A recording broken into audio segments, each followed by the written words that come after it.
स्वागत है आप सभी का आपके अपने YouTube channel Vinod Hindi point में। आज के इस वीडियो में पढ़ने वाले हैं उषा प्रेमदा की प्रसिद्ध कहानी वापसी।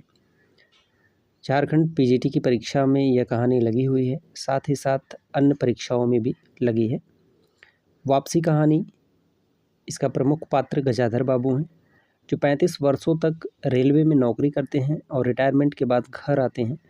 घर में उनकी क्या स्थिति होती है, इसका वर्णन इस कहानी में किया गया है। गजाधर बाबू ने कमरे में जमा सामान पर एक नज़र दौड़ाई। 2 बक्स, डोलची बाल्टी, यह डिब्बा कैसा है गणेशी? उन्होंने पूछा। गणेशी बिस्तर बांधता हुआ कुछ गर्व, कुछ दुख, कुछ लज्जा से बोला।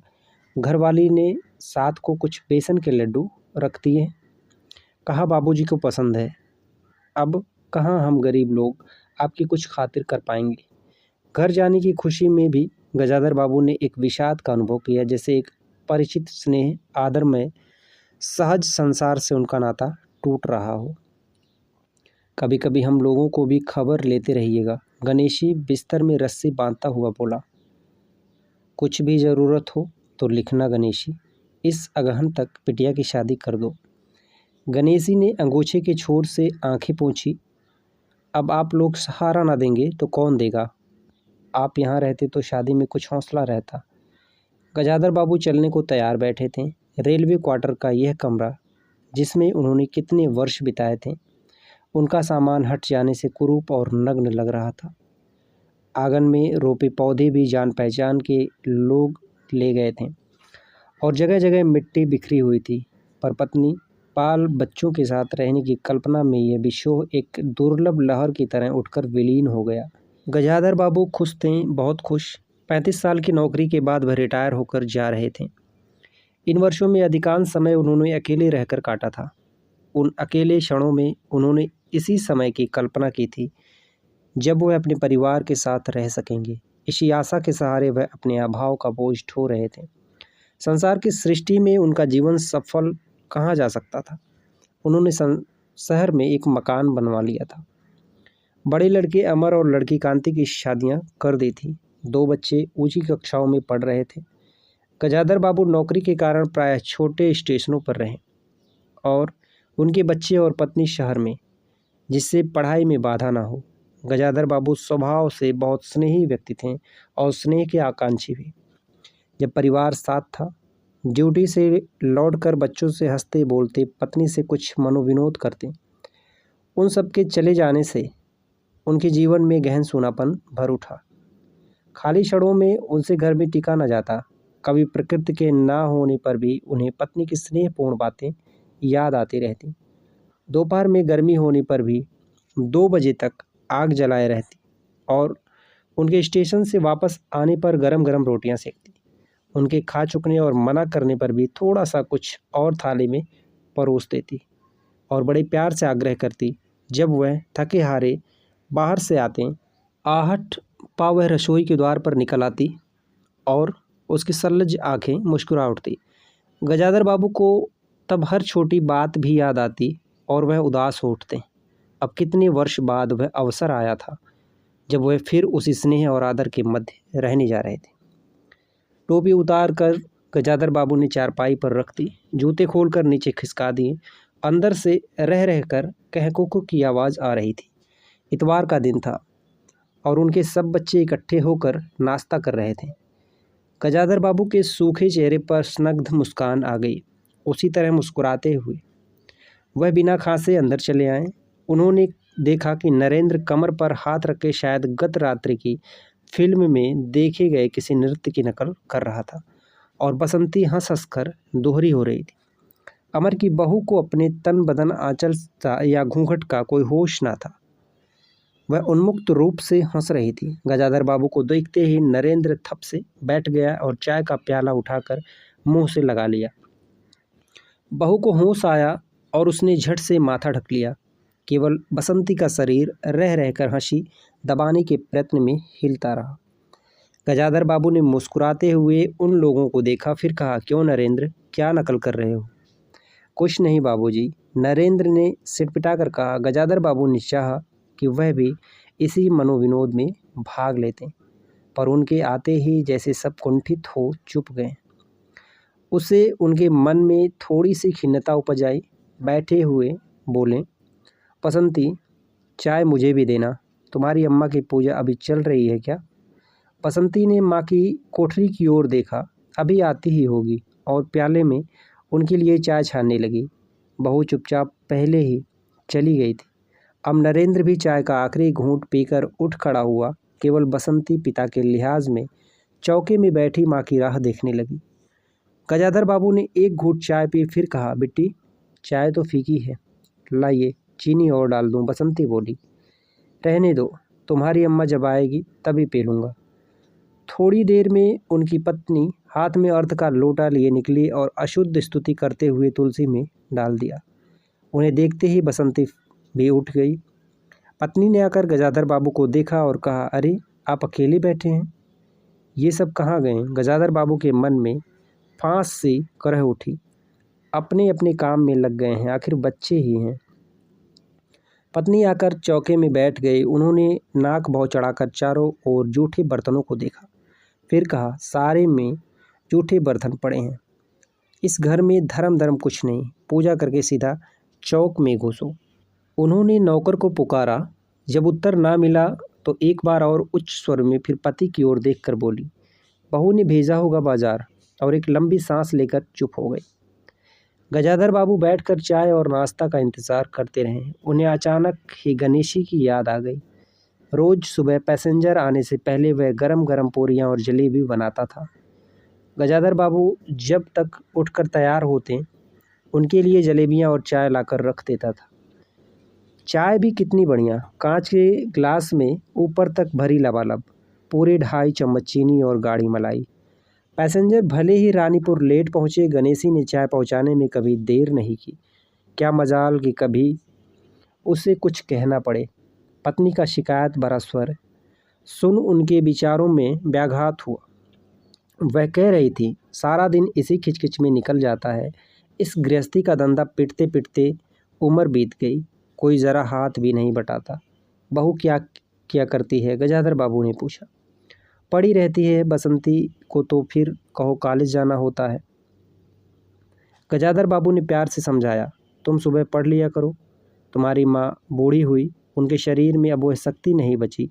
तुम हो, तुम्हारी भाभी हैं, दोनों मिलकर काम में हाथ बटाना चाहिए। बसंती चुप रह गई। उसके जाने के बाद उसकी माँ ने धीरे से कहा, पढ़ने का तो बहाना है, कभी जी ही नहीं लगता। लगे कैसे? शीला से ही फुर्सत नहीं, बड़े बड़े लड़के हैं, उनके घर में हर वक्त वहाँ घुसा रहना मुझे नहीं सुहाता। मना करो तो सुनती नहीं। नाश्ता कर गजाधर बाबू बैठक में चले गए। घर छोटा था और ऐसी व्यवस्था हो चुकी थी कि उसमें गजाधर बाबू के रहने के लिए कोई स्थान ना बचा था। जैसे किसी मेहमान के लिए कुछ अस्थायी प्रबंध कर दिया जाता है, उसी प्रकार बैठक में कुर्सियों को दीवार से सटाकर बीच में गजाधर बाबू के लिए पतली सी चारपाई डाल दी गई थी। गजाधर बाबू उस कमरे में पड़े पड़े कभी अनायास ही इस अस्थायित्व का अनुभव करने लगते। उन्हें याद हो जाती उन रेलगाड़ियों की जो आती और थोड़ी देर रुककर किसी और लक्ष्य की ओर चली जाती। घर छोटा होने के कारण बैठक में ही अब अपना प्रबंध किया था। उनकी पत्नी के पास अंदर एक छोटा कमरा अवश्य था, पर वह एक ओर के मर्तबान, दाल चावल के कनस्तर और घी के डब्बे से घिरा था। दूसरी ओर पुरानी रजाइयाँ दरियों में लिपटी और रस्से में बंधी रखी थी। उसके पास एक बड़े से टीन के बक्स में घर भर के गर्म कपड़े थे। बीच में एक अलगनी बंधी हुई थी। प्रायः बसंती के कपड़े लापरवाही से पड़े रहते थे। वह भरसक उस कमरे में नहीं जाते थे। घर का दूसरा कमरा अमर और उसकी बहू के पास था। तीसरा कमरा जो सामने की ओर था, बैठक था। गजाधर बाबू के आने से पहले उसमें अमर की ससुराल से आया बेंत की 3 कुर्सियों का सेट पड़ा था। कुर्सियों पर नीली गद्दियाँ और बहू के हाथों के कड़े कुशन थे। जब कभी उनकी पत्नी को काई लंबी शिकायत करनी होती तो अपनी चटाई बैठक में डाल पड़ जाती थी। वह एक दिन चटाई लेकर आ गई। गजाधर बाबू ने घर गृहस्थी की बातें छेड़ी। वह घर का रवैया देख रहे थे, बहुत हल्के से। उन्होंने कहा कि अब हाथ में पैसा कम रहेगा, कुछ खर्च कम होना चाहिए। सभी खर्च तो वाजिब हैं, किसका पेट काटूं। यही जोड़ गांठ करते करते बूढ़ी हो गई, ना मन का पहना ना ओढ़ा। गजाधर बाबू ने आहत विस्मित दृष्टि से पत्नी को देखा। उनसे अपनी हैसियत छिपी न थी। उनकी पत्नी तंगी का अनुभव कर उसका उल्लेख करती, यह स्वाभाविक था, लेकिन उसमें सहानुभूति का पूर्ण अभाव गजाधर बाबू को बहुत खटका। उनसे यदि राय बात की जाए प्रबंध कैसे हो, तो उन्हें चिंता कम संतोष अधिक होता, लेकिन उनसे तो केवल शिकायत की जाती थी, जैसे परिवार की सब परेशानियों के लिए वही जिम्मेदार थे। तुम्हें किसी बात की कमी है अमर की माँ? घर में बहू है, लड़के बच्चे हैं, सिर्फ रुपए से ही आदमी अमीर नहीं होता, गजाधर बाबू ने कहा और कहने के साथ ही अनुभव किया। यह उनकी आंतरिक अभिव्यक्ति थी, ऐसी कि उनकी पत्नी नहीं समझ सकती। हाँ, बड़ा सुख है ना बहू से, आज रसोई करने गई है, देखो क्या होता है, कहकर पत्नी ने आंखें मूंदी और सो गई। गजाधर बाबू बैठे हुए पत्नी को देखते रह गए। यही भी क्या उनकी पत्नी, जिसके हाथों में कोमल स्पर्श, जिसके मुस्कान की याद में उन्होंने संपूर्ण जीवन काट दिया था। उन्हें लगा कि लावण्यमयी युवती जीवन की राह में कहीं खो गई है और उसकी जगह आज जो स्त्री है वह उनके मन और प्राणों के लिए नितांत अपरिचित है। गाढ़ी नींद में डूबी उनकी पत्नी का भारी सा शरीर बहुत बेडौल और कुरूप लग रहा था। चेहरा श्रीहीन और रूखा था। गजाधर बाबू देर तक निशंग दृष्टि से पत्नी को देखते रहे और फिर लेटकर छत की ओर ताकने लगे। अंदर कुछ गिरा और उनकी पत्नी हड़बड़ा कर उठ बैठी। लो, बिल्ली ने कुछ गिरा दिया शायद, और वह अंदर भागी। थोड़ी देर में लौट कर आई तो उनका मुंह फूला हुआ था। देखा बहू को चौंका खुला छोड़ आई। बिल्ली ने दाल की पतीली गिरा दी। सभी तो खाने को हैं, अब क्या खिलाऊंगी। लेने को रुकी और बोली, एक तरकारी और 4 पराठे बनाने में सारा डिब्बा घी उड़ेल कर रख दिया। जरा सा दर्द नहीं है, कमाने वाला हाड़ तोड़े और यहाँ चीज़ें लूटे। मुझे तो मालूम था कि यह सब काम किसी के बस का नहीं है। गजाधर बाबू को लगा कि पत्नी कुछ और बोलेगी तो उनके कान झंझना उठेंगे। ओट बीच करवट लेकर उन्होंने पत्नी की ओर पीठ कर ली। रात का भोजन बसंती ने जानबूझकर ऐसा बनाया था कि कौर ना निकला जा सके। गजाधर बाबू चुपचाप खाकर उठ गए, पर नरेंद्र थाली सरकाकर उठ खड़ा हुआ और बोला, मैं ऐसा खाना नहीं खा सकता।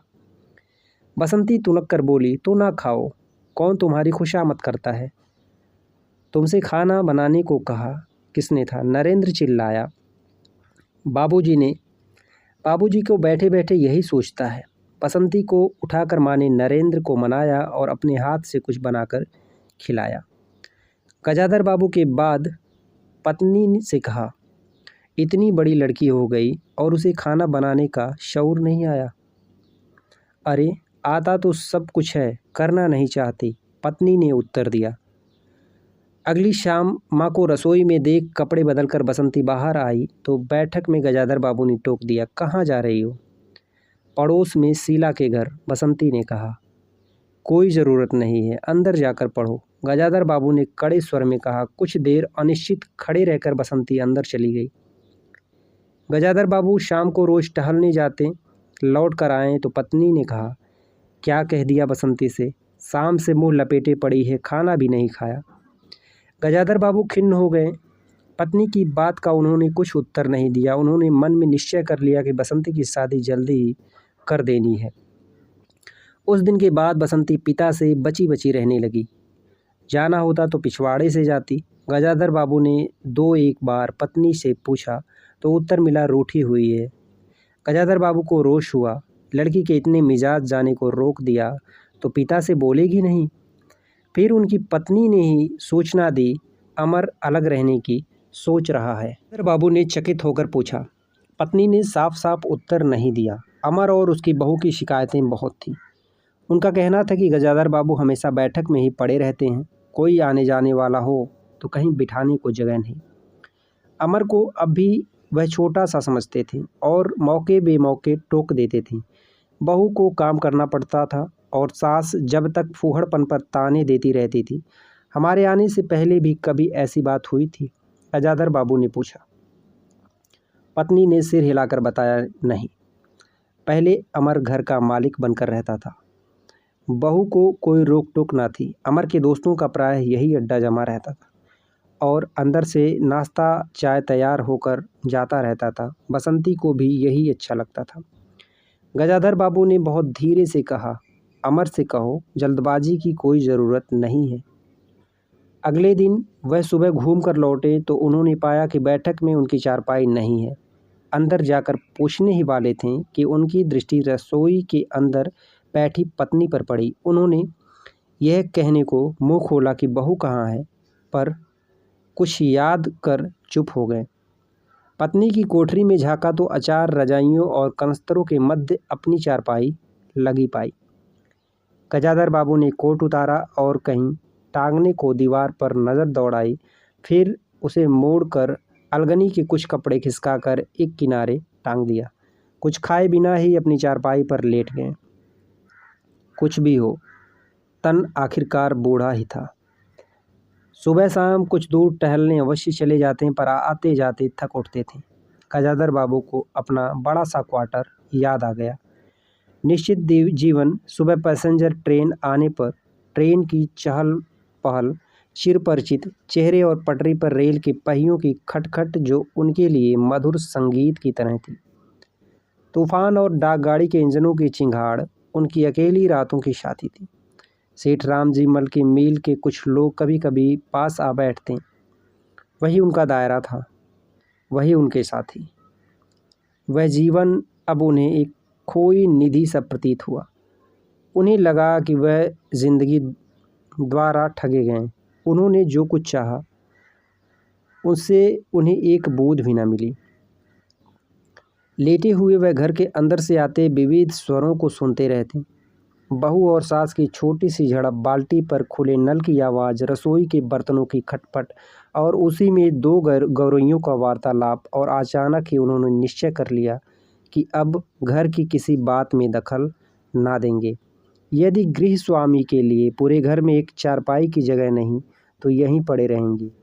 अगर कहीं और डाल दी गई तो वहाँ चले जाएंगे। यदि बच्चों के जीवन में उनके लिए कहीं स्थान नहीं तो अपने ही घर में परदेसी की तरह पड़े रहेंगे।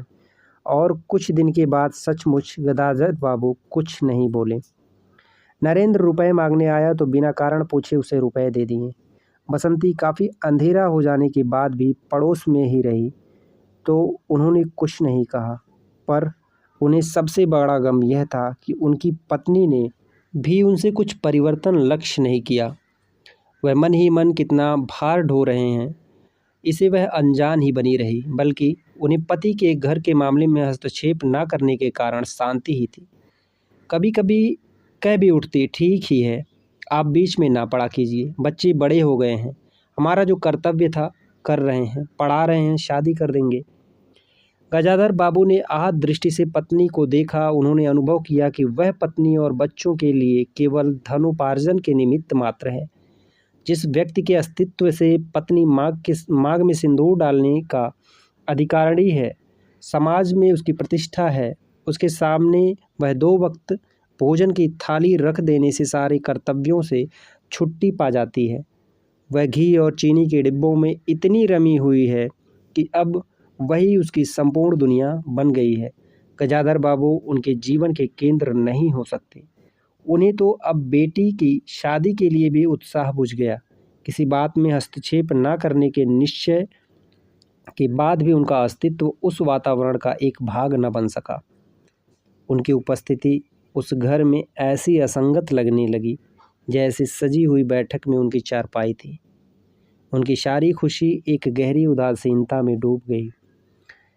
इतने सब निश्चयों के बावजूद एक दिन बीच में दखल दे बैठे। पत्नी स्वभावानुसार नौकर की शिकायत कर रही थी, कितना कामचोर है, बाजार की भी चीज़ में पैसा बनाता है, खाने बैठता है तो खाता ही चला जाता है। गजाधर बाबू को बराबर यह महसूस होता रहता था कि उनके घर का रहन सहन और खर्च उनकी हैसियत से कहीं ज़्यादा है। पत्नी की बात सुनकर कहते कि नौकर का खर्च बिल्कुल बेकार है, छोटा मोटा काम है, घर में 3 मर्द हैं, कोई न कोई कर ही देगा। उन्होंने उसी दिन नौकर का हिसाब कर दिया। अमर दफ्तर से आया तो नौकर को पुकारने लगा, अमर को बहू बोली, बाबूजी ने नौकर छुड़ा दिया। क्यों? कहते हैं खर्च बहुत है। यह वार्तालाप बहुत सीधा सा था, पर जिस टोन में बहू बोली, गजाधर बाबू को खटक गया। उस दिन जी भारी होने के कारण गजाधर बाबू टहलने नहीं गए थे। आलस्य में उठकर बत्ती भी नहीं जलाई थी। इस बात से बेखबर नरेंद्र माँ से कहने लगा, अम्मा तुम बाबूजी से कहती क्यों नहीं? बैठे बिठाए कुछ नहीं तो नौकर ही छुड़ा दिया। अगर बाबूजी यह समझें कि मैं साइकिल पर गेहूं रख आटा पिसाने जाऊंगा तो मुझसे यह नहीं होगा। हाँ माँ, बसंती का स्वर था। मैं कॉलेज भी जाऊं और लौट कर घर में झाड़ू भी लगाऊं तो यह मेरी बस की बात नहीं। बूढ़े आदमी हैं, अमर बुनबुनाया। चुपचाप पड़े रहें, हर चीज़ में दखल क्यों देते हैं? पत्नी ने व्यंग से कहा, और कुछ नहीं सूझा तो तुम्हारी बहू को ही चौके में भेज दिया। वह गई तो 15 दिन का राशन 5 दिन में बनाकर रख दिया। बहू कुछ कहे इससे पहले वह चौके में घुस गई। कुछ देर में अपनी कोठरी में आई और बिजली जलाई तो गजाधर बाबू को लेटे देख बड़ी सिटपिटाई। गजाधर बाबू के मुख मुद्रा में वह उनमें भावों का अनुमान न लगा सकी। वह चुप आंखें बंद किए लेटे रहे। गजाधर बाबू चिट्ठी हाथ में लिए अंदर आए और पत्नी को पुकारा। वह भीगे हाथ निकली और आंचल से पोंछती हुई पास आ खड़ी हुई। गजाधर ने बिना किसी भूमिका से कहा, मुझे सेठ राम जी मल की चीनी मिल में नौकरी मिल गई है। खाली बैठे रहने से तो 4 पैसे घर में आए, वही अच्छा है। उन्होंने तो पहले ही कहा था, मैंने ही मना कर दिया। फिर कुछ रुक कर जैसे बुझी हुई आँख में चिंगारी चमक उठे। उन्होंने धीमे स्वर में कहा, मैंने सोचा था कि बरसों तुम सबसे अलग रहने के बाद अवकाश पाकर परिवार के साथ रहूँगा। खैर परसों जाना है, तुम भी चलोगी? मैं? पत्नी ने सकपका कर कहा, मैं चलूँगी तो यहाँ का क्या होगा? इतनी बड़ी गृहस्थी, फिर सियानी लड़की। बात बीच में काट गजाधर बाबू ने हताश स्वर में कहा, ठीक है तुम यहीं रहो। मैंने तो ऐसे ही कहा था, और गहरे मौन में डूब गए। नरेंद्र ने बड़ी तत्परता से बिस्तर बांधा और रिक्शा बुला लाया। गजाधर बाबू का टीन का बक्स और पतला सा बिस्तर उस पर रख दिया गया। नाश्ते के लिए लड्डू और मठरी की डलियां हाथ में लिए गजाधर बाबू रिक्शे पर बैठ गए। दृष्टि उन्होंने अपने परिवार पर डाली, फिर दूसरी ओर देखने लगे और रिक्शा चल पड़ा। उनके जाने के बाद सब अंदर लौट आए। बहू ने अमर से पूछा, सिनेमा ले चलिएगा ना? बसंती ने उछल कर कहा, भैया हमें भी। गजाधर बाबू की पत्नी सीधे चौके में चली गई। बची हुई मठरियाँ और कटोर दान में रखकर अपने कमरे में लाई और कनस्तरों के पास रख दिया। फिर बाहर आकर कहा, अरे नरेंद्र, बाबूजी की चारपाई कमरे से निकाल दे, उसमें चलने की जगह नहीं है। वाकई उषा प्रेमदा की प्रसिद्ध कहानी बहुत ही मार्मिक है। गजाधर बाबू 35 वर्ष तक रेलवे में नौकरी किए। रिटायर होने के बाद वह घर में आए और घर में जो स्थिति होती है, इस स्थिति को आपने देखा सुना, उनकी क्या हालत होती है घर में। और अंततः वह चीनी मिल में फिर से नौकरी करने जाते हैं। पत्नी से कहते हैं कि साथ में चलोगे, लेकिन अंत में पत्नी भी साथ नहीं देती है। अकेले जाते हैं चीनी मिल में। ऐसे बेटे और ऐसे बेटी का रहना बेकार है। 35 साल सेवा देने के बाद भी वह इज्जत उन्हें घर में नहीं मिली और अंत में चीनी मिल में चले गए। वाकई बहुत ही मार्मिक कहानी है। वीडियो पसंद आया हो तो वीडियो को आप शेयर करें। चैनल पर नए हैं तो चैनल को सब्सक्राइब करें। मिलते हैं अगले वीडियो में कुछ नए तथ्यों के साथ। तब तक के लिए नमस्कार।